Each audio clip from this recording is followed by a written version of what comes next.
Hey everyone. I wanted to do a quick video on the XT250. This is actually sold, so I won't be able to do a first-person ride, but I know everyone who is searching for these videos on YouTube typically want to get as much information as possible before making their purchase. And if there's any comparative information that folks like me can provide, I would be happy to do so. So I just want to quickly go over the bike. I unfortunately won't be able to ride it, like I said, first person, but we can start it, we can go around it, we can take a look at things in detail. I can do comparatives to my other bikes that I have. Just for you guys to know, I have ridden about 3 or 4 years now off-road, about 6 or 7 years total. In terms of my off-road bike, I ride a WR250R primarily. I have ridden a CRF 250L, 350L, 300L, a DR650, a DRZ 400, DR 200.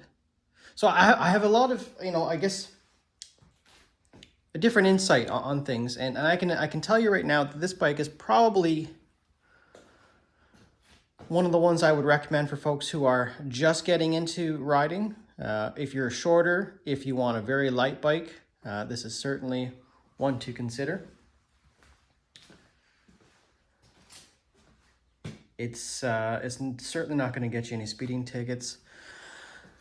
I think the fastest this can get up to comfortably is maybe 100 kilometers an hour, 110.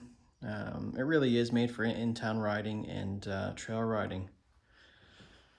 Now, it can do more aggressive trail riding, and this particular bike has done some decent trail riding along with my WR over there. Anyways, I'm going to go and pause it here. I'm going to go through some of the bike and some of the particulars of it. So this XT250 is a 2009. I think I might have already mentioned that. Regardless, I think they launched these in 2008 following the discontinuation of the 225, or yeah, I think it's the XT225, and that was the predecessor to this. And this particular model is still in production. However, there are a few minor changes. I think in 2013 or 2014, they switched to fuel injection.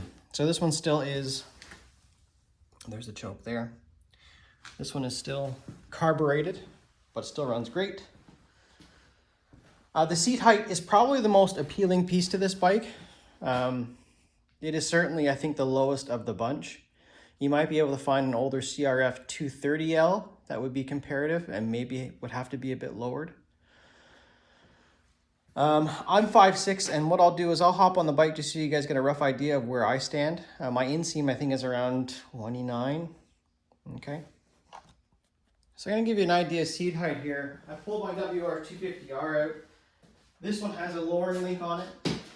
Plus the internal, there's a stock lowering piece, so it's been lowered about 2 inches, and then I've moved another 1.5 inches off the seat. So this sits quite a bit lower than stock. I'll first hop on the XT250 to give you guys a rough idea. So I'm 5'6", not tall at all, considered a short rider. And I flat foot this comfortably.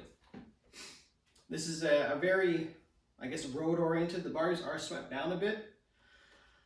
When I'm standing on the pegs, I am leaned over, so if you are going to be riding off-road, I would recommend having risers or a different set of bars to go with it, and likely better pegs than the stock ones. I'll hop on the WR to give you guys a rough idea how that looks on me. Like I said, this is probably lowered, oh gosh, 4 inches combined, and it's still a tall bike. Tippy toes is where I'm at on this bike. But I'm comfortable on that. So if you have any questions, like I said, I've ridden pretty much all the major bikes that are in this category or a segment of motorcycles, and be happy to provide any information, any insight. Like I said, I know folks who are watching these videos are scouring the internet for as much detail as possible.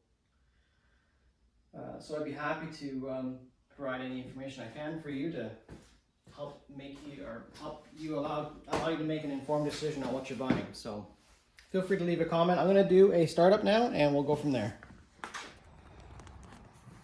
So this particular bike has XT250s on it, which are not stock. They're Cerbis, or however you want to pronounce that. Handguards. Aftermarket rear rack. Things of particular note to note would be the adjusters are certainly not something I'm used to seeing, but they work. There's no question about it. And then the shifter it's like a bit of an unusual design, but again, it works. No issues with it.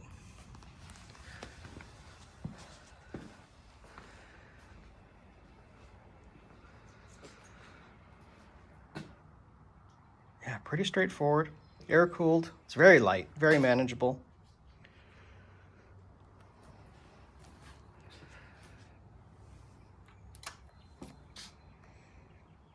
Why don't we do a start?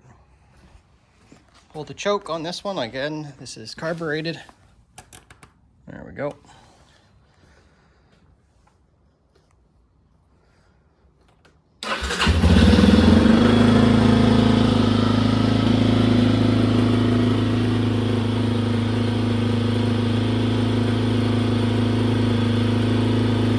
Takes about a few minutes to warm up, and then it's good to go.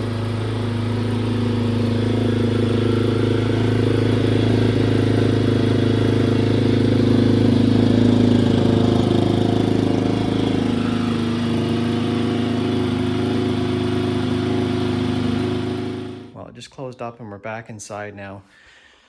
So if this segment of bike or this particular bike is of interest to you, there's probably a good reason for that. You're likely a new rider, short rider, and I can appreciate that.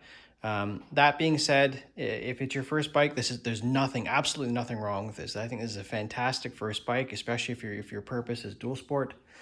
If you are semi-experienced, if you've got a couple years of experience, this is still a fine bike to ride. There's no question about it. You might feel that it's a bit underpowered. You might feel like the suspension's a bit too soft if you're really going off-road a lot. So I would recommend consideration if you're able to ride one. Bonus, if you're unsure, I would say go for this anyways. Expect to ride it for a year or two, and then you're likely going to upgrade to a more aggressive off-road, like the WR, maybe the CRF 300L. Like I said, DRZ, or maybe KTM or Beta's offerings. There's a variety of different options out there. But certainly, this is a great place or a great bike to start with, and I highly recommend it for, especially for those with a shorter inseam. Okay, good luck out there. Leave questions down below if you have any, and I'd be happy to answer them if I can. Okay, take care.